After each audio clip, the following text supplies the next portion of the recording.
My name's Bobby Coyle. I'm an alcoholic.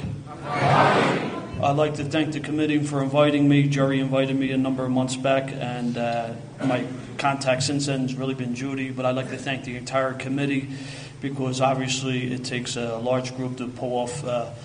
This has been incredible. I mean, I feel like I'm in God's country. I mean, I actually live 5 minutes from Independence Hall, and so I'm in the heart of the city. So I really admire the beauty here of your beautiful state. Thank you very much for inviting me. Chapter 5 of the big book is real clear. I'm supposed to tell you in a general way what my life was as an active alcoholic, what happened to me, and what my life is like today as a sober member of Alcoholics Anonymous. My sobriety date is June 2nd, 1988. My home group is the Underground Group. We meet at the Old Pine Community Center, 4th and Lombard in South Philadelphia, 3 nights a week, Tuesdays, Thursdays, and Fridays at 8 o'clock. If you're ever in the neighborhood, please stop by. We'd love to have you. We'll go out for cheesesteaks afterwards. Real cheesesteaks, please don't eat them anywhere else. You got to come to Philly to get them. Can everybody hear me? Okay. No? How's that? So I never had a problem getting a drink in a crowded bar, so I want to make sure everybody hears me. As far as any perceived accent you may think I have, that's on you. I'm sorry. I was born and raised in a very blue-collar ethnic neighborhood in Philadelphia. I got 7 brothers and sisters. I am the 4th out of 8. We had no booze at all in my house. My father did not drink. My mother could not drink, besides being pregnant for almost 10 years. Really. My sister's 11 months older than me, and I am 11 months older than my next sister, I guess. Irish octuplets. Not only was she pregnant for all those years, she also suffered from a history of mental illness and abused prescription medication, and my father was smart enough not to have any booze at all in the house. My grandparents lived around the corner from us, and their basement was finished as a bar, and that's where all the family functions were held, the graduations, the christenings, and things like that. And that's where I had my very first drink. I loved my grandparents. My grandparents were immigrants, and so they spoke kind of funny. But I guess if you come to the neighborhood, everyone speaks that way. But, they were great people, and that's where all the family functions were held. And my parents come from pretty good-sized families. My father's one of 11. My mother's one of 9, smaller family. But we had tons of uncles and aunts and cousins, and that's my grandparents' house was always jumping. And I loved being there. And I loved the parties that they had there. And like I said, that's where I had my very first drink. I was just a kid. I did not get drunk the first time I drank, but I'll tell you what had happened. I remember what it was. It was Ballantine beer. And I remember that because Ballantine used to sponsor the Phillies. And I remember going up to Connie Mack Stadium with my father, and they had that old scoreboard in right center field with the 3 rings, Ballantine. And I forget what their motto is, but their 3 rings, I don't know, they're probably not close to 4 absolutes, but they had the 3 rings up there. And I remember I was running around the basement bar polishing off the half-empties. Or the half-fulls, I guess it depends on your perception. I was polishing off the half-empties, and it was my uncles pointed at me, said, "Look at him, look at Bobby." And see, that's what I always craved. I never felt a part of. And that's pretty tough to do when you got 10 people living in a small 3-bedroom row home. But I never felt a part of. And that would be true into early recovery. My drinking really took off in high school. Most of the kids in the neighborhood went to the local diocesan high school. But my parents had sent me to a private Jesuit high school. And right away I felt kind of different because most of the kids who went to the school were from affluent families from the suburbs. Just me and a couple other dirtballs in the neighborhood went there. And right away we had a reputation because we used to walk to the school. And it was in a pretty rough part of the city. And so we used to live off that reputation we had. Like, for instance, we sold football pools, and if you won, we didn't pay off. What were you going to do? And as these kids were getting dropped off by their parents in their luxury automobiles, me and the guys from the neighborhood were inside robbing their lockers. And I knew that was wrong. I knew that by the values instilled in me by my parents as a kid, by the nuns as a kid. But I did it anyway because the need for me to be accepted by you outweighed anything else. And I had a lot of nicknames, and one of those nicknames was Crazy Coyle. And I would do things that I felt uncomfortable doing, I didn't want to do. But the need for me to entertain you or to be accepted by you outweighed anything else. Whatever values that I had instilled in me as a kid went flying out the window. And I remember my freshman year at the prep. It was football season. It was September. There was an away game. We rented a bus. There was drinking. There was fighting. There was police activity. It was really, I tell you, a lot of fun. And I remember our first day back to school, we all had to go see the disciplinarian. And there was about 10 of us outside his office. And they were all upperclassmen. There's just me and another kid from the neighborhood. We're the only 2 freshmen there. And he made a beeline. He came right up to us. He says, "What's with you guys? You guys here like 2 weeks. You getting this jackpot already?" And I just shrugged my shoulders and said, "Father, just one of them things." And what it was, it didn't take me long to size up situations. I didn't play football, so I didn't hang out with those kids. Even though I did somewhat well academically, I didn't hang out with the AP kids. I was there a week and a half. I found out who the nitwits were, and that's who I chose to hang out with. And that would be the story of my life. Sizing up, getting in new situations, finding out who the nitwits were, and that's who I want to hang out with. So I remember it was just nuts. I didn't make the dean's list. I didn't fail out. I gave the bare minimum effort required to get by, and that would be the story of my life too, the pattern. Like mediocrity was my goal, and I was okay with that. I didn't want any attention, good or bad. I gave the bare minimum effort required to get by. I remember in my junior year at the prep, I'm 16. I probably look like I'm 12. I'm dressed like I am now, blazers, slacks, This school was in a pretty rough neighborhood in Philadelphia. It was on the corner of 17th and Girard. 3 blocks away is the subway. Well, a lot of these kids from the suburbs used to have to take public transportation home.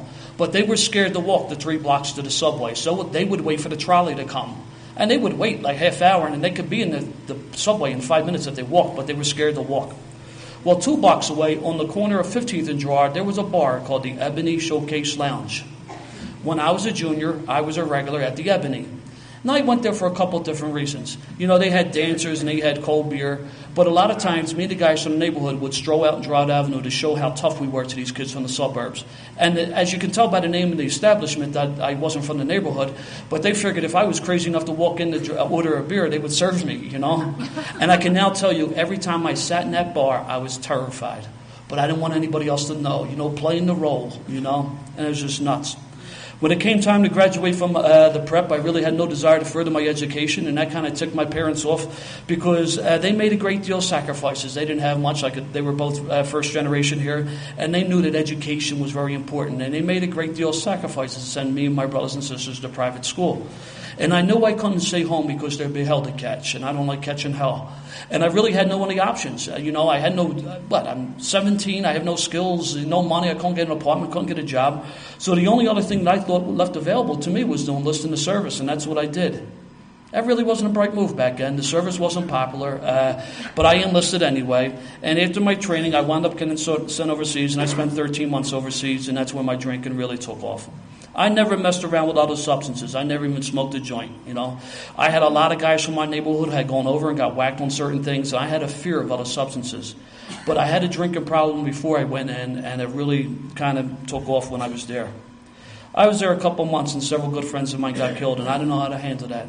Because in my family, we didn't talk about nothing, And I think I heard Kay talk about this last night. In my family, and this is not a shot at my folks, it's just the way it was, once you moved out of the house, you were no longer privy to the secrets of the family. And if you lived in the house, everything stayed inside you, and everything stayed within the walls. And once you moved out of the house, whether you got married or you went to school, you were no longer privy to the secrets of the family. And that's just the way it was. We didn't talk about nothing.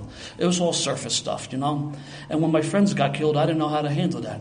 But I know the booze numbed the pain, and that's what I did. I drank to numb the pain. And the same thing in the service. I didn't distinguish myself, but I didn't get any jackpots either. I gave the bare minimum effort required to get by. I just did my job and hoped that you didn't even notice me. When my tour was up, I came home. I enrolled in school. I went to St. Joe's, and I wound up taking a couple civil service exams. And it was the end of the spring semester, and one of my friends from the neighborhood had called me up, and he said, "Bobby, the Phillies are playing tomorrow. It's one of those businessman specials, like one of those weekday afternoon games." He said, "You want to go to the game?" I said, "Sure." Because they weren't going to miss me in the classroom. At that time, in all 4 years, I think we didn't have more than 3,000 kids. We had about 20, 25 kids in the class. And I wasn't participating in the classroom, wasn't making the dean's list, but I wasn't failing out either. Just skating by, hope you didn't even notice me. And so I said, "Sure, I'll go to the game." So me and 4 other guys go to the game the next day. And like I said, it's the end of the semester. It's May. It was an unusually warm day. And we're sitting at the top of the stadium. The Phillies had since moved. They're playing at Vet Stadium in South Philadelphia. And I'm drinking that cheap watered-down beer they sell. And the sun's beating down on me, and I'm getting trashed. And I told one of the guys I was with, I said, "You know what?" I said, "I'm going to run down the field and meet one of the players." And they said, "Okay, Bobby." And they kind of shrugged me off because another nickname I had was Bullshit Bob. I said, I'm going to do this, I'm going to do this, I did that. I didn't do nothing. I made stories up, that's all I did. I thought it was tough for me to get off the stool.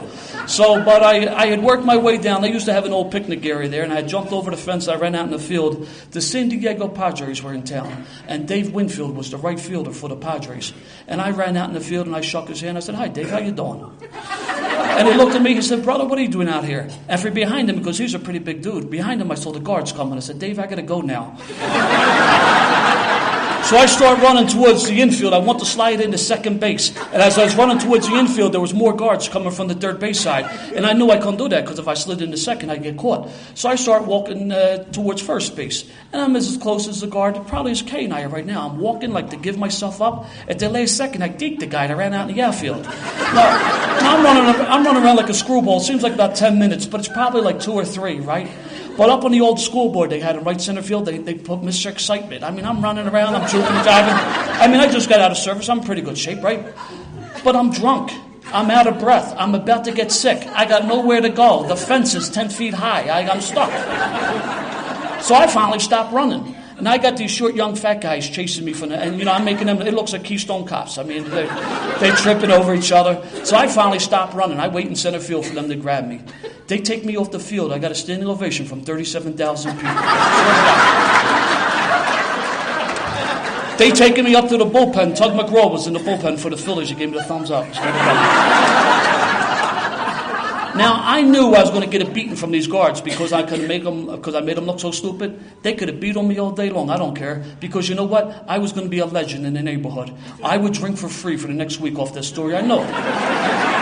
Now, see, this would be the type of story that I'd make up. Bullshit Bob, right? But I had them 4 guys from the neighborhood. I knew by the time I got out of jail, they'd be back in the neighborhood talking about me. I just couldn't wait. I actually pictured this as I was about to get my beating. And just then, a Philadelphia police lieutenant showed up. He said, "What's the matter with you?" He said, "Are you drunk? Are you high?"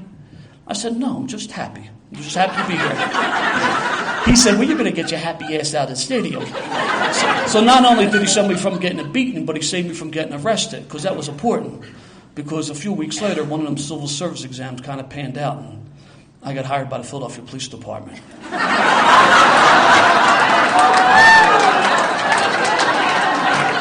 They was hiring anybody back then. I got hired. There was 8,300 of us. We had a mayor at the time by the name of Frank Rizzo. Frank was a former cop himself. He loved us. We couldn't do no wrong. We were nothing but a gang with badges. I'm not even old enough to drink at this point. The drinking age in the Commonwealth of Pennsylvania has always been 21. And it's hard to drink in Pennsylvania. For instance, when I went into service and started going to other states and went like to 7-Elevens and find out you could buy beer and wine in stores like that, man, that really floored me. Because in Pennsylvania, you can't do that. You got to buy beer 2 ways. You go to the bar and buy a 6-pack, or you go to the beer distributor and buy a case. That's it. That's your only options. And to buy liquor, you need to go to the state store. And the state store is closed on Sunday. So I would have to go over Jersey, which I don't mind because the drinking age in Jersey was 18. And where I lived in Philadelphia, I could be over in Jersey quicker than I could be other parts of Philadelphia. The bars were closed on election day. They got all these blue laws. It was tough to drink, but and not to let that get in the way. But I used to go over to Jersey all the time and drink. But once I got on the job, I no longer needed to go to Jersey because, I badged my way in wherever I wanted to go. I spent the first 10 years of my career in North Philadelphia, where I would see the ravages of alcoholism and drug addiction day in, day out. And the handwriting was on the wall. I need to back up for a moment. That story I talk about running on the baseball field, I tell that story for a couple of different reasons. One, it's the only funny story I got. I wasn't a funny guy. I wasn't an athlete. I wasn't a lover. I was none of that stuff. I was a lying, thieving, stinking, falling down, violent drunk. And if I hung around you, you had something I wanted. I used and abused everybody I came in contact with. I was a creep. Secondly, I was... It's a true story. I got them 4 guys in the neighborhood that could back me up. But thirdly, and more importantly, I was a blackout drinker. I was a blackout drinker from my very first start. I remember in high school, the first time I drank, I blacked out, And that would be the story. I remember coming on the corner the next day, we hung on the corner, and guys would tell me stories of behavior that I exhibited the night before. And later that night, I would be retelling those stories like I remembered them. And I was a blackout drinker from the very first start. So that was just wild. It was funny. I never knew what blackouts were.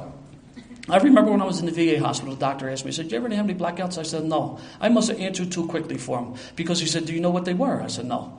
Once he described it, Once he described them to me, I said, all the time. I thought that's how you could quote a good load. I mean, if you didn't catch up in the car, threw him off to the side of the street like a piece of trash.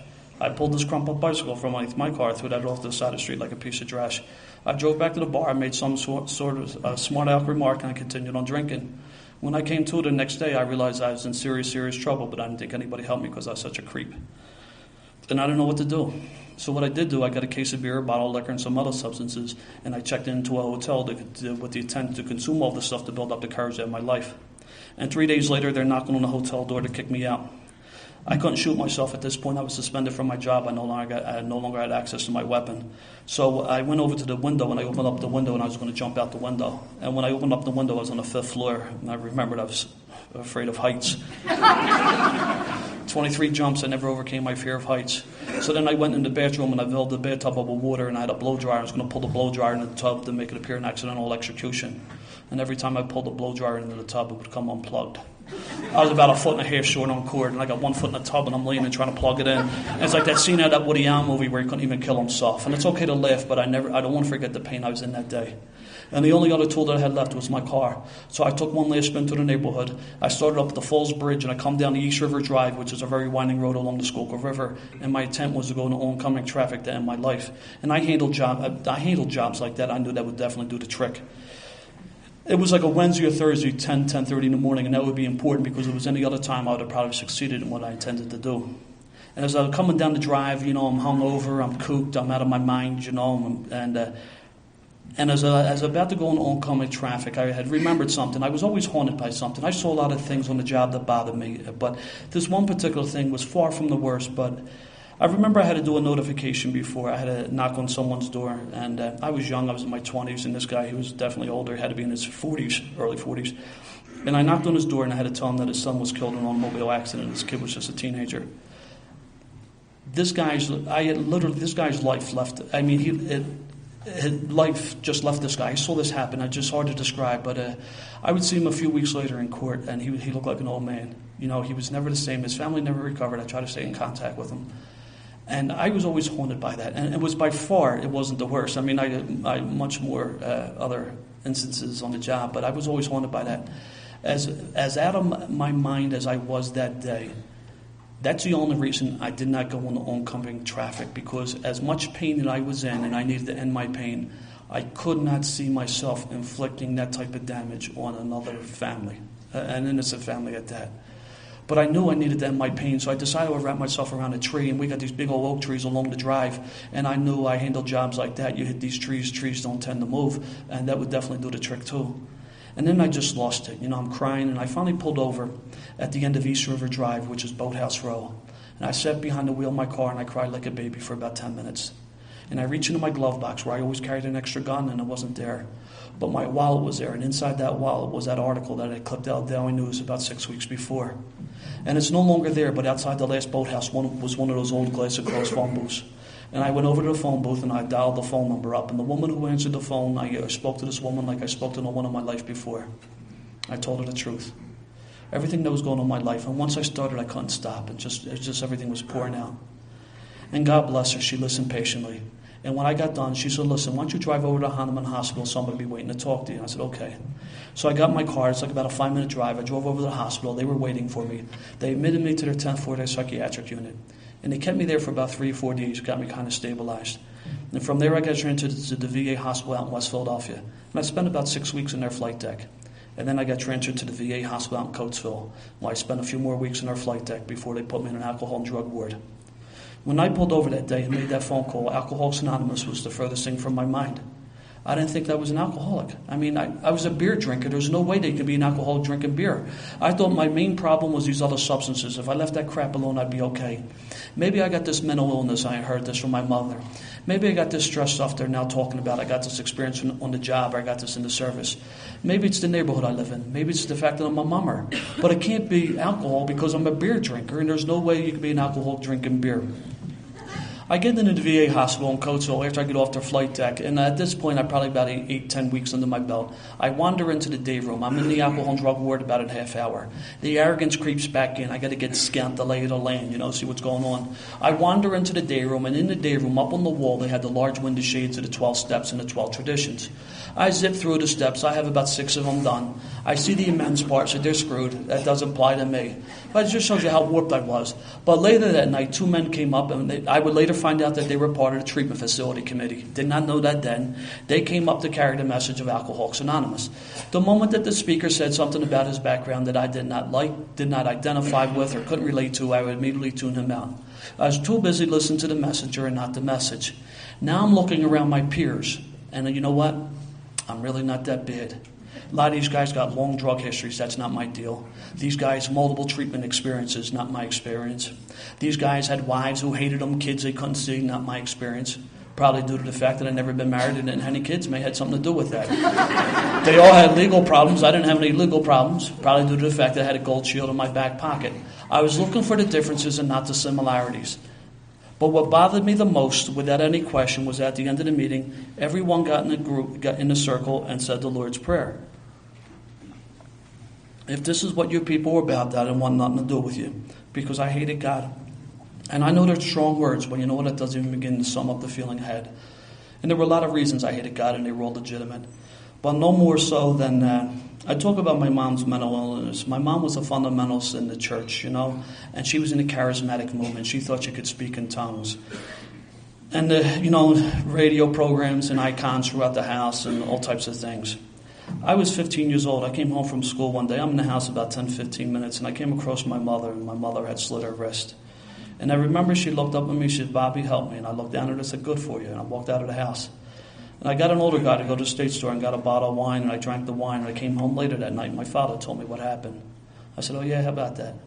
That happened when I was 15. I got sober when I was 27. That's 12 years of hating God. And it would be a few more years before I would even address this. So I didn't hold hands and I didn't say the prayer. When I got out of the VA hospital, right before I got out, I was going to get the discharge. A nurse came up to me, and please, I'm saying this, and it's not to get a laugh. She had to be a member of Al-Anon. She was just a beautiful lady, and she saw all through my stuff. Well, that's all it was the facade. And she came up to me. She said, "You know what? The only way you're going to make it, you're going to need to go to Alcoholics Anonymous." And I need to tell you that's the best piece of advice I got. And that's where I would get my recovery. I would get in Alcoholics Anonymous. I didn't get it at the VA hospital. The VA hospital helped me with a lot of things. They were a tremendous help. But I would get my recovery in Alcoholics Anonymous. And I went to AA every single day, sometimes 2 or 3 times a day, depending when I was working. I don't drink coffee, so I don't make it. I don't smoke cigarettes, so I don't empty any ashtrays. I don't take your phone numbers because most of you are screwballs anyway. I go to a big book meeting or step meeting that was strictly by accident. I would leave at the break. I had something more important to do. Tradition meetings, rules. My line of work, we love to enforce them. We don't like to follow them. They're for other people. But I made meetings every single day, and I was crazy as a bedbug. I was sitting in this bar because they sold real good roast beef, right? And I'm sober, probably about 10, 11 months. And a couple guys from the neighborhood walk in, and they just start breaking my, they start giving me a hard way to go. And it was necessary for me because I was a very arrogant guy, and, I got a lot of publicity. Just in case you missed it, I would have an extra 3 or 4 articles in the car that you could read and take home if you want. But towards the end of my drinking, because of my behavior, there was a lot of negative publicity. And that was the real reason I was in the bar that day. I was showing off still. Don't believe the hype. I don't know who that guy was. I'm back. Things are cool. And these guys came in, and I knew these guys well, and they just thought, they felt it necessary to knock me down a notch, and I don't blame them. But the one kid, unfortunately, got a little too close to me. And I stood up, and I was drinking seltzer out of a rock glass. And I stood up, and I punched him right in the face, and I cut him open bad. He bled like a pig. And the uniform guy came in who handled it. 2 of them guys came in. I knew one of the guys who handled the job. And he came up to me and said, "What the hell are you doing here?" And I told him what happened. He said, "Get out of here. You're nuts." And it's a good thing he did that, because if I got pinched, that could have been a serious jackpot. But he let me go, and that's where I learned my lessons about people, places, and things. And I have since found a real good place that sells roast beef without being that type of environment. And if you're ever in a neighborhood, we go out and get one. I promise not to hit anybody. It's just not. But that's how nuts I was. My 1-year anniversary, my home group at that time, you told your story, and I tell you, I got done speaking, it was amazing. Thunderous applause. The blind could see, the lame walked. It was a really incredible experience. And people came up and they patted him in the back and said, Bobby, you're doing so good. I lied during my entire story. The fact that I identified myself as an alcoholic because in my group you couldn't talk about that other stuff. I didn't think I was an alcoholic. I still thought my problems with the other substances. I thought I had this stress stuff. I had this mental illness. I'm a mummer. It's a neighborhood I live in. But I'm a beer drinker. In fact, during the course of my story, a bottle of beer appeared in my head. But you guys didn't want to hear that. You want to hear all the quotes. And that's what I gave you. I was a pretty sharp guy. I knew how to hold on to information. And that's what I gave you. And they patted me in the back and said, Bobby, you're doing so good. I was dying inside. I was sober 23 months. I beat another man with a baseball bat. Forget what step I was working that day. I was nuts. I swear to God. I did everything wrong you could do in Alcoholics Anonymous. The only thing I didn't do, I didn't pick up a drink. And people came up and they patted me in the back and said, that's okay, Bobby, just don't drink. And I took that as, I can do whatever the hell I want to do and just not drink. I swear to God, I'm not proud of this. My first couple years, right, I used to go to a lot of gentlemen's clubs, but I drank soda. I would get my picture taken with the entertainer. Then I would come to the meetings and pass the picture around because I figured the old-timer would like that. They would look at the picture and they would look at me and they would shake their head and say, please, kid, please keep coming back. And I thought they were being facetious. I said, all right, I'll keep coming back. I mean, I was a liar, thief, and a cheat. I did everything wrong in alcohol. I was a creep with the new women. I did everything wrong. And the only thing I didn't do, I didn't pick up a drink. But I was nuts. My home group, we had a cork board, anniversaries for the month. first name, last initial, day of the month you're celebrating, how many years. If Joey A had it 3 years and Bobby C got 2 years and Joey A went out, I said, good for him, he's out. This is about time, isn't it? I mean, that's what I thought. I mean, I didn't care. He's out, I'm in. I didn't care. My very first outside meeting, there was a man and woman celebrating 10 years sobriety. The woman had one more day than her husband, and she constantly reminded him of that throughout her story, how she had one more day. But it was just nuts, and I couldn't believe it. I said, 10 years, get out of here. I thought maybe you'd go over in Jersey and drink and keep your Pennsylvania time. But I had no idea. I couldn't believe these people at the time. But there was a guy from my neighborhood, Troubles. He was sober 18 months, and that was a hard-earned nickname. He was the only reason I came back to my second Alcoholics Anonymous meeting. I actually thought he was dead or in jail because he was always in jail. And here he was sober in alcohol. I said, Christ, Troubles get sober. I might as well come. I mean, my motive was not pure. It was nuts. I had no idea who John Barleycorn was. I was wondering first of all, why is everybody blowing this guy's anonymity? I say, he's a real tough SOB. I wouldn't want to tangle with him. When I found out who John Barleycorn was, I felt so stupid. But here I was so damn bright, it damn near killed me. I made a lot of meetings, but the worst meeting was on Sunday night after retreat. I would go to meetings like on Friday and Saturday. So where's everybody at? And then Sunday night, they'd all show up. Floating into the meeting with this glow around. Oh, Christ, they were at a retreat this weekend. And they would call in and they would share their serenity. And I tell you, it's very rare that I got my hand up. The only time I got my hand, serene people scared the hell out of me.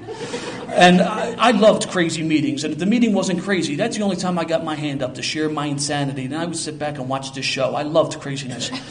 And these guys were serene. I said, oh, man. And you know what? The one thing, I never left meetings. I tell people, I've never been to a bad meeting. I've been to some meetings I've never been back to, but I've never been to a bad meeting. That was always a good habit. I've always stayed for the duration, even these serene meetings. And I said, Christ. One day they came up to me, and the way you trick a new guy is you don't give them a chance to formulate the lie. They come up to me, they said, Bobby, are you working this weekend? And before I know it, I said, no, it was too late. I wish I could have pulled that word back. It was too late. They said, we're going on a retreat this weekend. We're going to take it with us. Now, I couldn't go with you. I tell you, these guys, I would wait, like after the meeting, like they'd all be sitting in their circle, and I'd be coming up next to them, and then they would invite me out and say, Bobby, we're going to the diner afterwards. You want to come with us? I would say, no. But if they didn't invite me, I got mad. And I stood there and waited till I got the invitation. As soon as they said, you want to come? I said, nope. They were nuts. I was nuts. They were all right. I was just nuts. So they said, we're going to go on a retreat this weekend. I said, all right. And it was a Friday afternoon, clear as a bell. And I'm in the back seat with a big guy on each side of me. That's like role reversal, because at work, I drive, you're in the back. But here I am, I'm in the back seat with a big guy on each side of me. And we're driving up to the retreat house. And the closer we get to the retreat house, the bigger the knot gets in my stomach. Because they knew I had a problem with God, because I wasn't saying the prayer. I wasn't holding the hands. I just refused to do that. Now, I was sober long enough in Alcoholics Anonymous that I knew that you could not get kicked out of Alcoholics Anonymous.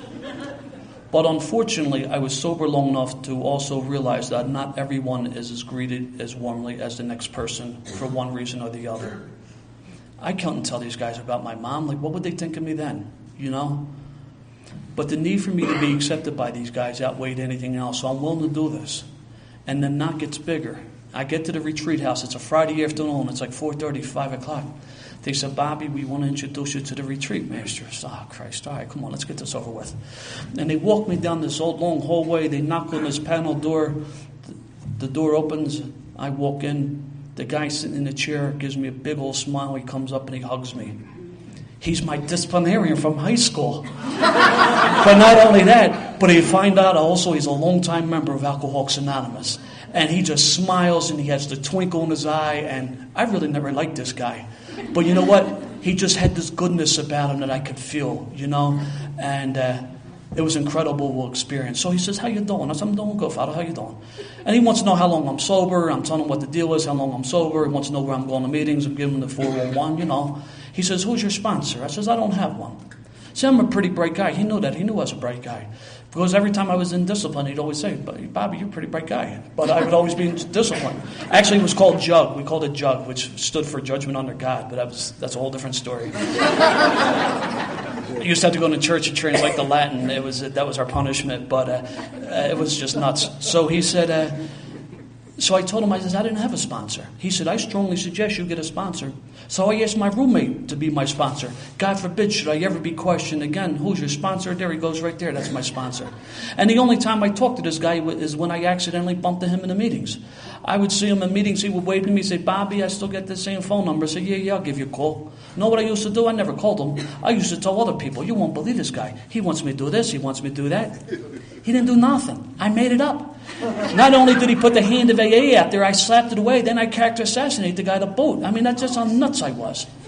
I swear to God, I took a commitment to set chairs up for a beginners meeting, and the room was set up like this, obviously not that many. And the table was here and all the chairs set. So me and my other good friend in my neighborhood, Wacky Jackie, appropriately named, we come in on a Tuesday night, we set all the chairs, we go that way. And they all came in, and what I was one of the reaction. And people came in, and I could tell they were disturbed, but nobody said anything. So I said, all right. So next week they came in, and the entrance was in the back of the room. So I set all the chairs that way. Still, they was looking around. They was upset, but still, no one. And you got to get that reaction. Next week we got it. We set all the chairs up facing that way. As soon as I came in the chair, that was it. At the break, they got a couple older guys, along with some of the larger men in the group, and they came up to me and Jackie and said, knock it off. You want to set these chairs up next week, they go that way and knock that shit off. But that's the type of the guy I was. I mean, I was just nuts, you know. But you know what? I make fun of these guys, but you know what? They were good men. They really were. They tolerated my nonsense. They did everything. They embraced me. And I guess they knew that I was just a scared little kid at heart, because that's all it was. Again, it was all facade. And they saw right through it, you know. I was sober. My second anniversary, I did not celebrate it. 2 years sober. 1 month after my second anniversary, I went to eat my gun. The same pathetic feeling I had 25 months before, but 25 months before I'm loaded with drugs and alcohol.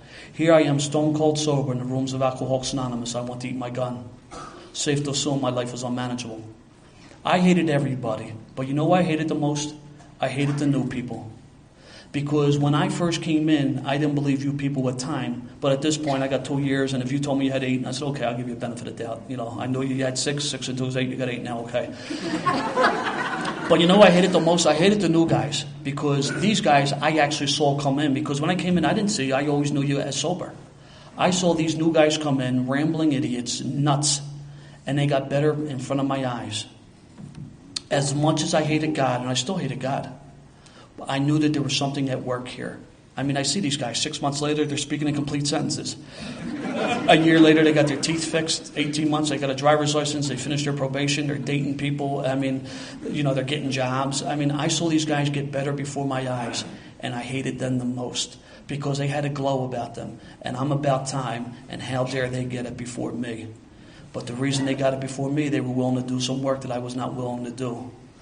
So I said a month after my second anniversary, I went to eat my gun. The following Friday night, I was at the Wissonoman meeting on a Friday night, and my friend Troubles was there. And I went up to him afterwards after the meetings, and I said, Bobby, because he didn't like to be called Troubles, and he was big enough to be called whatever he wanted. I said, Bobby, I said, I need some help. I said, would you help me? He said, Bobby, I've been watching you these past couple of years, and I'm sticking my chest out. I said, yeah, he kind of likes me. He says, I need to tell you. He said, you're full of shit. That's not the response I'm looking for. He said, I'm going to be your sponsor under certain conditions. A, you're going to call me every single day. You're going to go to a big book meeting, or you're going to go to a men's meeting. You're going to go to a step meeting. You're going to get yourself a coffee commitment, and you're going to leave them damn women alone. And I'm saying to myself, who's he talking to? I'm sober 25 months. I'm selling the grapevines. I got it going on here. But what I did do, I looked them dead in the eye and said, okay, that's what I'm willing to do. And that's the night that I took the first 3 steps in Alcoholics Anonymous. We went back to his house afterwards. We sat down, and he opened up the book, and he said, listen, I'm just going to talk. You're going to listen because you don't know nothing. I said, okay. And here I am, I'm a college graduate, and he probably has a GED, and I'm probably being generous with that. But I sat there. But you know what? He had this glow about him because it just wasn't in the rooms of Alcoholics Anonymous. I actually saw him in the neighborhood where he was walking the walk. I knew that he was the real deal. So we sat down and we went over the first few chapters, and then we got to the 3rd step prayer. We got on our knees together and we did the 3rd step prayer. And when we got done, he said, Bobby, the way we do a 3rd step, we pick paper and pen up and do a 4th step. And I said, whoa, easy does it. Don't want to get well too soon. Let's just keep it simple. I was nuts. I didn't want to do one of these inventories. I'm going to meetings and people say, I'm doing my inventory, stirring some stuff up. I feel like going out. I want to eat my gun. You can't get no further out than that, So I did the inventory. And you know what? It wasn't a great big deal. Everything I wrote down, I did. It wasn't a big deal at all, That next step, that would be the big deal, the 5th step. But I'm a smart guy. I got this angle figured out. So I called Bobby up. I said, Bobby, I'm going to go to a retreat this weekend. I'm going to do this 5th step with a priest. He said, Bobby, that's great. When you get done with me, when you get done there, stop over so you can do it with me. And I'm looking, I'm like, on through the phone, like, what are you, deaf? Did you hear what I said? But what he did, before I could say something flip, he said, Bobby, he says, I'm your sponsor. He says, I'm supposed to walk you through this. This is a journey. I'm supposed to help you with your character defects. I think I should need to know what they are, even though I have a good idea. And he hung up on me. Now, I need to tell you, the reason I want to do that 5th step was not through no spiritual enlightenment. I got on the resentment list. I got church. I hate God. I got all that stuff down. Still hate God. It wasn't to be spiritually enlightened. It was just my experience as a kid, the way I grew up. I knew if I spoke to the priest, it would remain between me, him, and the lamppost. Nobody else would know. See, I was afraid to step to my sponsor because I thought he would ridicule me. I thought he would pass judgment. Or even worse, I thought that he would break the confidence, which goes to show you my fear list wasn't quite done yet. I did that 5th step with my sponsor. I never did it with a priest. And they turned out to be unfounded fears. He did none of those things. He did not pass judgment on me. He did not ridicule me. And to the best of my knowledge, he never broke the confidence. In fact, what he did, he shared some of his experience with me, which took away the terminal uniqueness in which I thought that I had. And I'll be forever grateful for him doing that. See, he had actually taken someone's life and went to prison and paid that price, but that's not why I asked him to be my sponsor. There were other reasons too. But he was just an incredibly good man. And he wasn't proud of his past, and he wasn't ashamed of it either, but he didn't wear it on his sleeve. It was what it was. It was his experience, But he carried himself as a gentleman, and he helped me tremendously. And as I got done my inventory, when we got done the 5th step, I'm about to leave. He said, whoa. You got to sit here quietly for the hour. He lived by himself. He had a small house. He had one of his rooms set up as a quiet room. And I sat quietly for that 1 hour. And I didn't nod off. And it was the first time in my life I ever sat quietly more than 10 minutes. Because remember what I said when I went to meetings, when meetings were serene and, calm, I would have to get my hand up because I was uncomfortable with that. You know the old saying, you can't miss what you never had. Well, I never had a peace of mind, so I never missed a damn thing. I love things crazy. So I sat there quietly for 1 hour, and it was probably a little bit longer because he knocked on the door, and I know in my heart that I didn't drift off. I didn't nod off. I just sat there quietly. And I could only share my experience. When I got done, the screaming inside stopped. Now, that may not sound like a lot for me, but you know what? That was a hell of an experience. At this point, I'm probably sober about 32, 33 months. because I didn't do that inventory as quickly as I should have. There were a lot of times I tried to stay sober on Yesterday sobriety. I told people I didn't get involved in the steps through any volition of my own. I didn't wake up one day and decide I wanted to be a decent human being. Pain and desperation is what chased me. And when things were going well, I was kicked back. And when my back was against the wall, when I was in serious turmoil, emotional turmoil, that's when I would write more. So at this point, I'm sober 32, 33 months. We didn't burn my 4-step when we did the 5th step because he told me that I would need this for the next few steps. Character defects. I didn't know what these were. I knew when I drank I was certainly a character. I found out when I did my inventory that I had no character whatsoever. I thought I was the best cop in the city. The fact was that I wasn't. I engaged in behaviors that I knew were wrong. I put other people at risk. I compromised the integrity that was entrusted to me. I did a lot of things I wasn't proud of. I thought I was the best uncle in the world. Truth was I was rotten. I missed key family functions just because I thought I was generous with some gifts. That's what made me a good uncle. I was a rotten brother. I remember I went to one of my sister's weddings. Dating a punk rocker at the time. She showed up. She was wearing a leopard skin mini skirt for a wedding. I show up. We're half in the 3 sheets of the wind when we show up. We got there late. The service is already going on. So instead of closing a scene, we just slid into the last pew. And when the service was over, my sister's walking down the aisle. She looked at me. I can tell she was disappointed. My father was behind her. He wasn't disappointed. He was angry. Yeah, I could see in his eyes. He was very angry. And so afterwards, I said, they're upset. I said, they're going to take pictures. That's probably going to take a while. We're probably going to get a few more drinks and we could show up. We'll make the reception in time. She said, okay.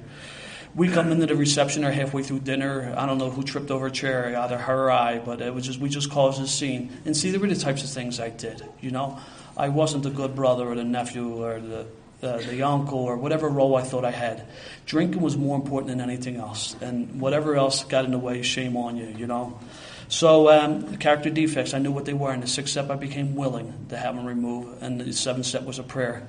And my sponsor told me, you got to put legs in those prayers. I could pray all day long. I got a laundry list of character defects. Not that I need to share them all with you, but let's say one of them is sometimes I may not be the most patient guy. I could pray all day long. God, help me be patient, help me be patient. But during the course of my day, should you cross my path and you kind of push my buttons and I lash out in sarcasm, and sarcasm is nothing but anger, also referred to as the language of the Irish. But if I lash out in sarcasm, that prayer for patience goes right out the window, And so that's what I need to do. Because I didn't burn my 4th step when I did my 5th step, my 8th step was halfway done, and I had to throw more names. And I was one of these guys, you catch me at an 8th or 9th step meeting, I said, I never harmed anybody but myself. Right there should have been a tip-off. I never did my inventory, because when I got done my inventory, I found out that I harmed everybody I came in contact with. And unfortunately, those closest to me the most were harmed the most. And I had to throw more names down there. And the 9th step, and I became willing. If I didn't have the willingness, I can pray. And the 9th step, direct amends. No phone calls, no letters for me. You know why? Because I didn't beat you with the bat over the mail or through the phone. I just didn't do that. And I'd like to share 2 experiences on the 9th step. I'm at this meeting one night. It's about 16 years ago, and I got asked to speak. And I saw this guy walk down the steps. I'm sitting at the table. Meeting's about to start. I have not seen this guy since 1977. He is not on my 8-step list, not for any fear, just plain forgot. They say more will be revealed. Well, as soon as he came down the steps, it was revealed. I remember him clearly. He did not recognize me. We sober up, we clean up. Tell you what I used to do. He was a big guy. I used to like fighting big guys. And what Dennis said a couple nights ago, I always fought big guys. I don't know why. I wasn't good at it, but that's just what we did, So I recognized this guy. And one day, I tell you, we went to a bar one time, and we had an exchange, and he kind of backed down. So from that point on, whenever I want to impress anybody how tough or nuts I was, I would pick on this guy. I'm not a tough guy. I never was. And one day, I slapped him. He didn't do nothing. And then one day, I spat upon him. I mean, what was the utter degradation of spitting on another human being? He came down the steps, he sat in the chair. I can still picture this clear as a bell. He sat in the 3rd row, and he was at the end of the row. And when I got introduced, I looked him dead in the eyes. And my name is Bobby Coyle. I'm an alcoholic. Now, I need to take a moment here and tell you why I use my full name. I know these traditions are top secret, and we're not even going to go anywhere near the concepts, but these traditions are top secret, and no more so than this 11th tradition that people get confused about. All of a sudden, we get sober, right? It's like we join the mafia. We get nicknames. There's Frank the Fox, Jimmy the Coat, Bucktooth Mary, Red Sweater Jerry, Pepsi George, John the Brick. The list goes on. I don't want nobody in my neighborhood, God forbid, my reputation should be tarnished by them knowing I go to Alcoholics Anonymous. Everybody in my neighborhood knows I was a stark, raving lunatic drunk. There's those little telltale signs. They come outside, they catch me, I'd be urinating on their car. My girlfriend threw the clothes out the window. I'm slumped behind the wheel of the car. I'm a drunk, I'm getting in trouble in the job, I'm getting bad press. But God forbid my reputation should be tarnished going to AA. The 11th tradition is real clear. Personal anonymity at the level of press, radio, and films. That means you will never see my face clearly identified. I love them pictures with the Lone Ranger mask back in the day. That's pretty cool. But that's fifth step stuff. But, you'll never see my full face clearly identified, followed by my name, which is Robert Ignatius Benedict Coyle III, followed by the statement, is a member of Alcoholics Anonymous. That would be a violation of the 11th tradition. Dr. Bob in the Good Old Timers said, when one drunk is anonymous from another drunk, that's a violation of the 11th tradition. He went on to say that anonymity is spiritually inspired and secrecy is fear-inspired. I mean, God forbid, 3 o'clock in the morning, you feel like drinking, you're going to call information? Yeah, I'd like to have John the Brick's phone number. Or you want to go visit one of these beloved old-timers? Yeah, I'm here to see Frank the Fox. I mean, God bless you. Now, I need to tell you a true story. This happened less than a month ago. I'm at my home group, and I actually chaired a meeting, and it's been a while since I chaired a meeting. So I chaired a meeting for the month of June, the Thursday night meeting. I introduced myself. I always use my full name. I actually called on this woman. She had her hand up. I recognized her, halfway through the meeting. After the meeting, she came up to me. I never saw this woman in my life. She came up to me afterwards, and she said, listen. She said, were your grandparents Bob and Libby Coyle? Now, my grandparents have been long dead. And I looked at her. I never saw this woman in my life. I said, yes, they were. She said, how old are you? So that's kind of personal. How old are you? She said, I'm your cousin. Her father, Joe, and my grandmother were brothers and sisters.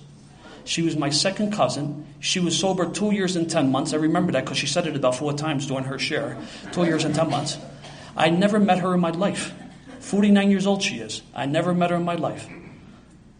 Because I used my full name in Alcoholics Anonymous, she came up. I remember it was Thursday night, and afterwards we celebrate for anniversaries. We take them out to Chinatown. And so she sat next to me, and I actually called my dad from Chinatown and said, Dad, I'm sitting here next to Maureen.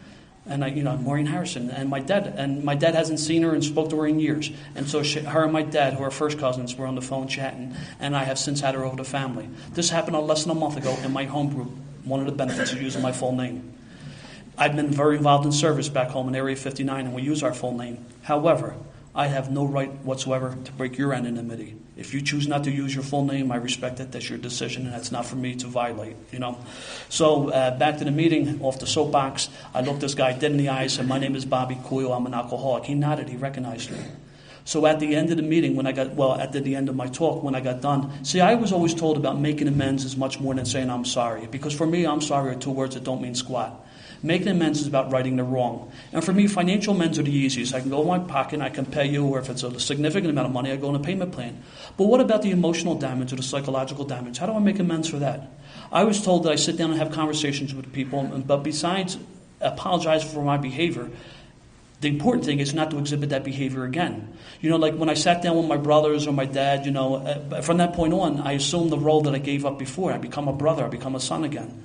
So I sat down, I told this guy, I figured if I publicly humiliate the guy, the least I could do is to make amends to him publicly. It wasn't a grandstand. And I told the group what I did to him. You know what, after the meeting, he came up and he hugged me. And it was a credible experience. Because first of all, when I said my full name, he smiled and then he recognized me, But then he came up and he hugged me afterwards and we started talking. I said, Bob, I haven't seen you in years, so how you doing? He said, Bobby, I'm sober 3 years in Alcoholics Anonymous. Now the arrogance creeps back in because everybody in Philadelphia knows me. I'm not saying they like me. They know me. I've been involved in service, but at least they know me. And I'd never seen this guy before. Now, I need to tell you, I live in South Philadelphia. He lives in the Roxborough section, which is like northwest Philly. This meeting we're at is 11th and Rockland. It's in North Philadelphia. It's a meeting that he and I would normally not attend. So I start talking to him. I said, what brings you here? He said, Bobby, I was flipping through the meeting directory tonight, and for some reason, this meeting jumped out at me. I just want to attend a different meeting. Now, I need to tell you, our meeting directory is almost 80 pages. We have 1,600 meetings a week in Philadelphia. And he said, for some reason, this meeting jumped out at me. This is a meeting that neither he or I have ever attended before. I am a firm believer that my God put that guy in my path, and I had two options. I could do what I did, or I could do what I always did. See, the nice thing about having 8 siblings in a 10-year span, there's always close resemblance. And people would come up to me and say, hey, USOB, I remember you. I said, no, you got confused. You talk about my brother Brian or my brother Sean, not me. And I had to make amends to my brothers because, I know you're cool. I just don't know which one you are. But I had to make amends to my brothers, too, but it was crazy. Another experience on the 9th step, my home group for a while was the Stepping Stones group in Philadelphia. I was at a business meeting one Sunday. I made a motion. It was definitely for the betterment of AA. I know because I made it. It had to be. And an unusual thing happened I never saw happen before or since. Every motion gets seconded. Even as crazy it is, you always get seconded because you feel bad for the guys. Right, I know it's not going nowhere. I'll give them a seconded. My motion doesn't get seconded, which is unbelievable because my boy Freddie's in the room. I'm actually looking at him, like giving him the eye, like, hey, Freddie, get the hand up. And he doesn't get the hand up. I can't believe it. My motion goes down in flames. And it's unbelievable because we're boys, like we're from the neighborhood. Like there's certain rules. As warped as they are, they're neighborhood rules. Everyone knows. First of all, you can't date anybody else's ex. You just don't do that. That's not right. Secondly, you always got your boy's back. Right, wrong, or indifferent, you always got his back. Even if you got beat up, you could deal with that later with him, but you always had your boy's back. And I couldn't believe he did not second it. I'm giving him the eye, too, like he couldn't deny it. I come to meeting, I see there'd be 4 or 5 minutes in there, I would completely ignore him. I would say hi to the other 3 guys, I was at work one day, one of my coworkers came up to me, and who was sober in the program, he comes up to me, he said, Bobby, Freddie Wheels is outside. He wanted to take care of some sort of business. I peeked out the window. I saw him sitting in his car. I said, tell him to take his fat ass down to City Hall. He can't do that here. A few weeks later, that same coworker called me up. He said, Bobby, Freddie Wheels died last night. And he said, the reason I'm calling you is because he always spoke so highly of you. Now, here he was a friend of mine. And as God is my witness, I cannot tell you what that motion was about. That's how petty it was. This was a guy that was put in my path many, many times. I had many opportunities to make amends to him, and I chose not to. And the moment that my coworker told me is because, Bobby, he always spoke so highly of you. I felt about you big. And I've been praying for Freddie ever since. So that's 2 experiences on the 9th step. See, that key word is wherever possible. I always thought that said whenever possible. Whenever's time, right? Wherever's place. And for me, it's never the right time because I'm too busy easy doesn't it, The 10th step is nothing but 4 through 9 on a regular basis. Now, if I'm going to stand up here and tell you I do a 10th step, that's not true. But I'm pretty good with it, 4, 5, 6 times a week. Sometimes 2 or 3 times a week. And it never fails me because when I don't practice these principles, I always pay the price. And I always say, well, no one else knows if I'm not doing the 10th step. That's not true either. Because when I'm not practicing these principles, I operate in nitwit mode.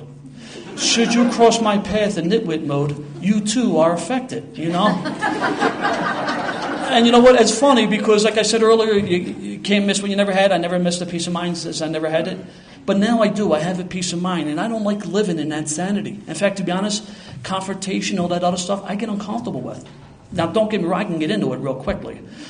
But I hate to do that. I like peace of mind. I don't like to be caught up in that insanity. So it's funny because most of the time I'm able to laugh at myself, which is truly a gift. And a couple of our speakers alluded to it. I think laughter is God's music in Alcoholics Anonymous. And I was incapable of doing that. But now when I get jammed up, it's usually is my fault. I don't even need to take a formal 10th step right away. I can catch myself and say, well, you really screwed up there, didn't you, pal? But that's a nice thing about it. I now know what I need to do to get back on the beam, should I get knocked off the beam. And that's what the 10th step is for me. The 11th step through prayer and meditation to improve my conscious contact with God. I pray and meditate on a daily basis. Now, I don't want to tell anybody how I pray and meditate for the one reason only. I don't want to offend anybody. Up to this point, I've been giving you my experience. I'm about to give you my opinion. I very rarely do that. When I do, I always qualify it with. I think that's what the hospitality room's for, the opinions. But from the podium, it's important. But I'm about to give you my opinion. I am glad. This is where I believe Alcoholics Anonymous is so successful. Because you guys have given me the freedom to pray and meditate in a way in which I am comfortable. I no longer pray and meditate the way I was taught as a kid, and that's okay. Because my problem wasn't the church. The church wasn't the problem. God wasn't the problem.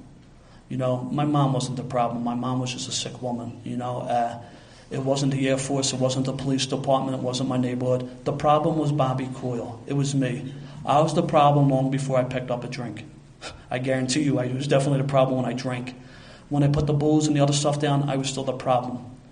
I tried a couple things over the years, and I'm glad that Alcoholics Anonymous gave me the freedom, even though our literature gives us real good suggestions. But I believe it is successful because it gave me the freedom to pray and meditate, at least to find a way to pray and meditate in which I am comfortable. Because if there were only one way to pray and meditate, I guarantee you would have a different speaker this evening. I would not be here.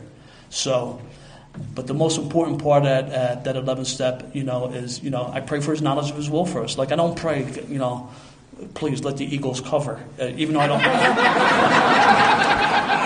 gamble anymore. But I don't pray for that. I don't do those things. I pray for his knowledge of will and for the power to carry that out. The 12th step, having had a spiritual awakening as the result of these steps.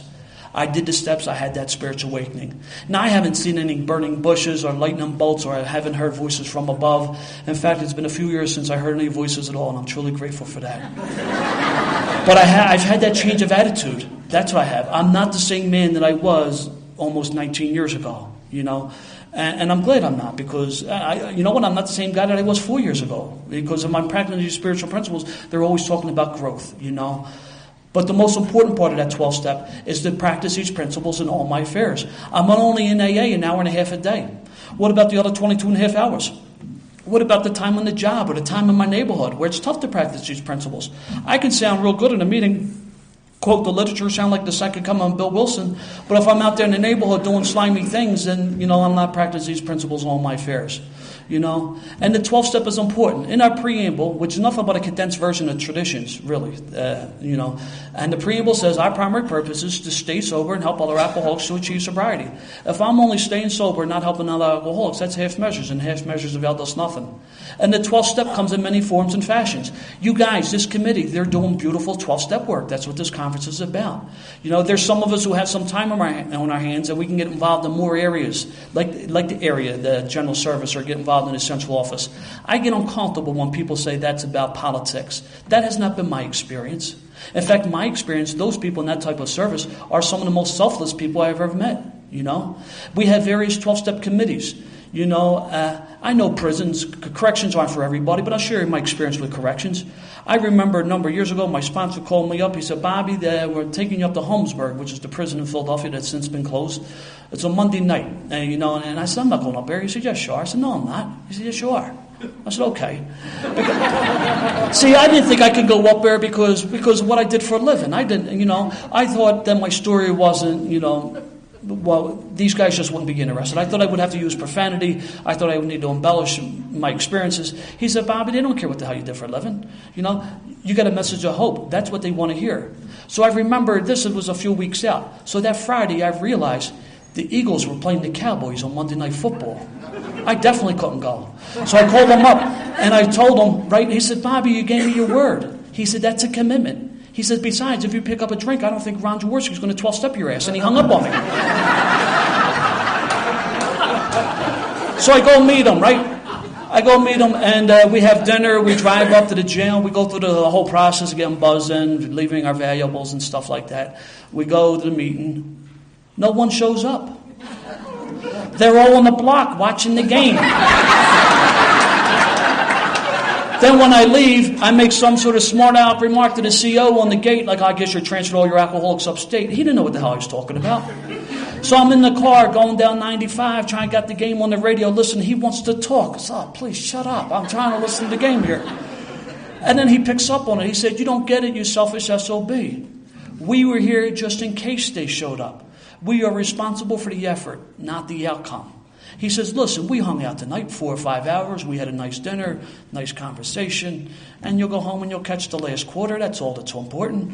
And I said, okay, and he was right, But I know prisons aren't for everybody, But there's other types of 12-step work. There's public information, going to health fairs and things like that, and telling people about Alcoholics Anonymous.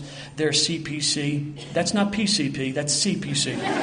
Cooperation with professional community, taking professional students to open AA meetings. So one day when they were in their practice, whether as physicians or nurses or ministers, they'll know about Alcoholics Anonymous. They'll know how to send one of their parishioners or patients. I mean, there's some great work.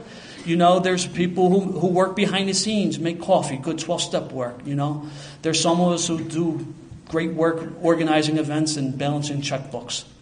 Then there's some of us who should never, ever be allowed near a checkbook, I am a firm believer that every person in this room has a gift. It may be different than the person sitting next to you, but it's your gift. You need to find out what that is. Because we have a statement, I am responsible. When anyone, anywhere, reaches out for help, I want the hand of AA to be there. For that, I'm responsible. I can't worry about what you're doing. I got involved in service, and I learned about the traditions, and I love the traditions. The traditions are to the groups what the steps are to the individuals. The steps are how it works, and the traditions are why it works, and the whole history behind that. I mean, that's just fascinating stuff. I got involved in service in 1993. I became elected. I was the alternate delegate from my area, Area 59. I was going to be the youngest delegate ever to the General Service Conference. Who that delegate was and how old they were, I have no idea. I have since found out. It was a friend of mine from Michigan. I think she was 24 when she was the delegate. But that was aspirations. Be careful of an alcoholic with aspirations. So I became the alternate delegate, and I was training. I was always a runner, and I wanted to run Boston. And to run the Boston Marathon, you need to qualify. I mean, they have a lottery for a few spots, but I need to qualify. So I was actually training to do the Marine Corps Marathon. And I was, running. And one day, I took a stumble, and I kind of hurt my shoulder. And I had this pain for a while. So I went to get a doctor to go get it checked out. I got diagnosed with lung cancer. I never smoked in my life. I'm a little reefer for a short period of time, but that don't count. So I went to go get a second opinion, and it got confirmed. And I couldn't believe it. I was floored. I'm sober for a number of years. I'm in grad school. I'm running. I'm in good shape. I got things to do.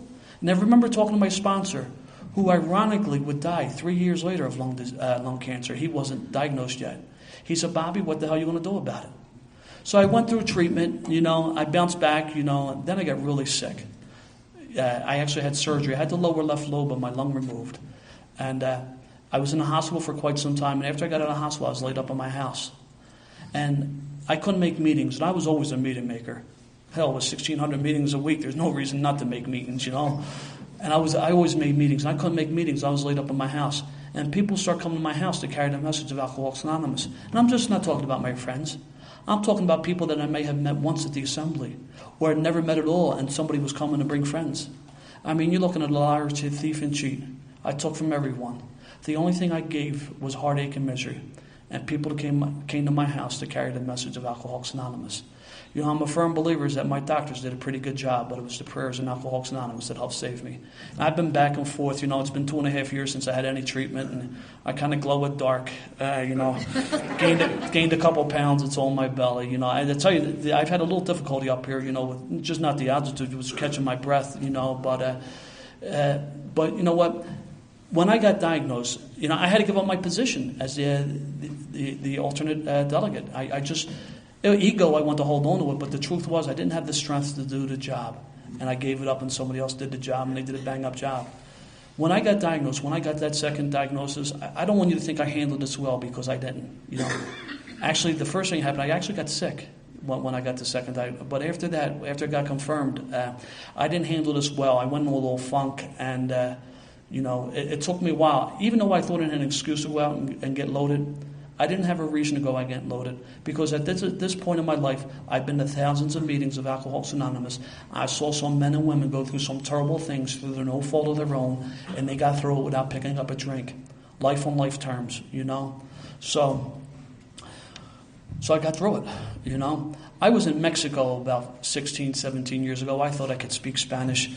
Those poor people probably still figuring out what the hell I said. I figured because all those years I worked in the barrio, my Spanish consisted of like dame pistola, which means give me your gun. So I'm in this AA meeting. I'm the only English-speaking person in the room, and I start speaking Spanish, and these poor people looking at me, figuring out what the hell I said. So I switch over to English, and they still don't know what I said. But you know what? Language of the heart. At the end of the meeting, I can tell who the old-timer was by the serenity in their face, and I can tell who the new guy was by the pain in their face. Language of the heart. They came up and they hugged me. It was an incredible experience. I can go on. I mean, Alcoholics Anonymous is just really... It's just an incredible way of life, I alluded a couple times about being a mummer, and I always say this for the end because when I said that earlier, I saw a couple of you guys talking, what the hell's a mummer? There are a few people here from the Philadelphia area. I guess they're out here in the Witness Protection Program. The marshals will be here tomorrow moving you. They know, the mummers. It's a parade we do in Philadelphia. It's done on New Year's Day. It is the longest continuous parade in the country. Now, the Mardi Gras is a 3-day deal right before the start of Lent. But they break it up. It's like a few hours here, a few hours there. But the Mardi Gras, the Mummers Parade, it's New Year's Day. It's about 30,000 of us. It's about 12, 13 hours long in the cold, bitter cold, with men with sequins, feathers, and makeup. I've done a fist step. I actually wore a pink shirt last night. I have no problems.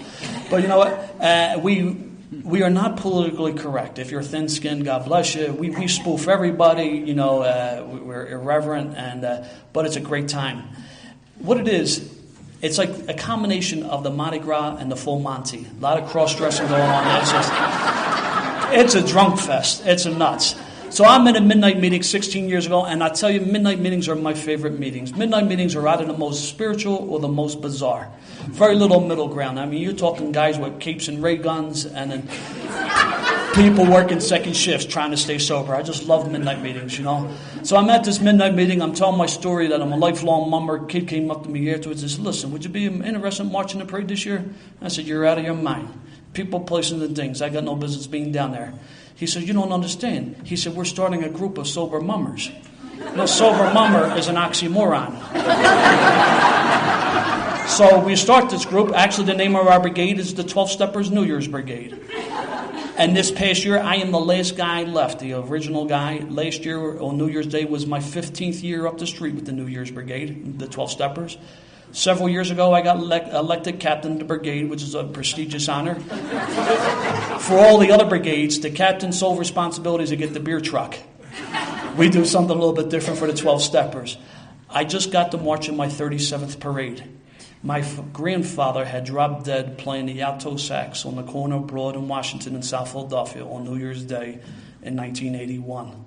And the band went on, and I'm able to do something that was a big part of my family's history, and I can do it. See, the best thing about doing things sober is you can have great fun at it, you can remember it, and you're good at it, It's really a great time. See, one of my favorite sayings in the Big Book says, "We absolutely insist on enjoying life. If the newcomer can see no joy in our existence, they wouldn't want it." Now, obviously, I just paraphrase that. I'll never be as eloquent as Bill Wilson, but you get the idea. So if you're new and think that you got to wear the hair shirt and beat yourself and your life is over, you're greatly mistaken. Your life is just starting, It's a wonderful way of life. But that particular passage comes after taking the action steps, Like you can't play your way to softball to recovery, You can't dance your way to recovery. In the mummers, we can't strut our way to recovery. Now, mummers actually, it's actually taken from the Greek god of ridicule, who was Mummus. So it's a little antiquity there for you. That's where the word mummers derived from. But I'm telling you, if you can go up Broad Street on New Year's Day sober, anything's possible. Now, after Broad Street, actually, the real parade is actually on 2nd Street. We go down 2nd Street afterwards, and that's really nuts. And my rule of thumb, I usually stay until I see the first fist fight. After I first fight, then it's time for me to go home. But it's a great time. So if you're new, I wish you well. I don't wish you luck, because luck ain't got nothing to do with it. I don't want you to think like recovery is like a lottery and the wheel spins on you and today's your day to drink. That's nonsense. People say, I know people who did the steps and they still drank. That's nonsense too. Because the 12th step doesn't say go out and buy a fifth. You know, in fact, we have a guarantee in our book that tells us when all else fails, nothing will ensure us from picking up a drink than rigorous work with other alcoholics. You know, so you can't do the steps and pick up a drink again. You know, it's just nonsense. It's not true. But, you know, and it has nothing to do with time. You know, I know people sober a number of years are crazy as bed bugs, and, you know, I just know guys that are sober, you know, not as long and that have quality of life, you know. But the way it works is you get yourself a home group. You get yourself a sponsor. Your sponsor should have done the steps. If your sponsor has not done the steps, he or she has no business sponsoring you. How do you find out they did the steps? No question there. You ask them. You're either going to hear two things, yes or no. If the person replies yes, that's your guy or gal. If they say no, you move on. You know, I always use the analogy, you know, because the building trades are back home. I grew up in a neighborhood where the goal was to get a union book. It didn't matter what building trade, but you got yourself a book. And if you didn't get yourself a book, you became a cop, a fireman, you know, or whatever the deal was. But you got yourself a book. Now, in the building trades, we even have different, you know, the iron workers are up here, electricians, carpenters are always down here. Carpenters are always scabs, always crossing picket lines. Well, whatever, but you get yourself a union. You get yourself a book. And the deal is, once you're an apprentice, you go to school and you work for 4 years, and then you become a journeyman, right? And then you become a journeyman. Well, that's the same thing in recovery. If you're new, you're the apprentice. You get yourself a journeyman, the sponsor, who has experienced the 12 steps. The sponsor takes you on that journey. You get your experience. You're no longer an apprentice. You become a journeyman. And then you get an apprentice yourself. That's the way it works. I mean, I loved Jerry's readings tonight. It was a fantastic reading. I mean, what came 70-some years ago, a meeting between two men, now throughout the world in over 134 countries. It's incredible. I really believe that both those guys were divinely inspired. It's a wonderful way of life. I'm going to finish up right now what's going on now to me. I still work for the city of Philadelphia. I'm no longer a police officer. So for those who have warrants, please relax. We do have computers. Straighten that stuff out. I tell you, seriously. When you turn yourself in, you're dealing from a position of strength. If we pull you over and run you through the computer and we pinch you, you know, you no longer have credibility. So take care of that stuff. You know, you'll be amazed. I know you may be fearful, but take care of it. You'll be amazed how it works out. I still work for the city. I actually do the EAP work now for the city. I went back to grad school. I got an MSW from the University of Pennsylvania. I got my MSW from an Ivy League school. Not bad for a little old dirtball from the neighborhood. What happened to that kid on the bike? Nothing happened to him. You know the old saying, God takes care of drunks, fools, and kids? Well, the trifecta happened that day. The kid who I did not know, but my family was friends with his family, the kid wasn't hurt seriously at all. And it's a good thing that he wasn't, because if he was, that could have changed the dynamics of everything, and who knows if I had been here today. My mother, unfortunately, lost her life that day. I walked out of the house. And I got to make amends to my father. I was sober almost 5 years, and I sat down and I talked to my dad, and I told him exactly what happened. You know what? My dad hugged me and he forgave me. He said, Bobby, that's all right, Mom. He was just a sick woman, you know.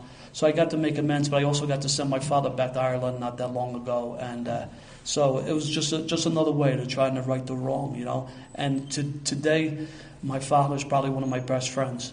I was always embarrassed about my dad growing up because, like I said, I grew up in a blue-collar ethnic neighborhood. My father was actually an English professor at a Jesuit university before getting involved in politics. And all the other guys in the neighborhood, their fathers were writers, but they wrote book. They took numbers. That's what I wanted my dad to do. I thought my dad was, you know, kind of a square and, you know, stressing education. And, you know, I just found out, you know, my dad never ran on my mom. And after my mom died, he made a great deal of sacrifice to give us all fine education. I just found out that, you know, my dad was a man of principles and ethics and just a truly decent human being. And if I turn out to be half the guy that my father ever is, that I'll be okay. My father never had a drink in his life. The night before I left for basic training, we went to a bar, and he ordered 2 beers. And I was amazed. I could not believe it. And I could not drink my beer. I felt uncomfortable. My father didn't take a sip either. But I now know that he was trying to bond with me. I couldn't wait to get back to the neighborhood. The guys in the neighborhood were going to do a party for me. Here I am, turning down a free beer because I couldn't drink with my father, you know.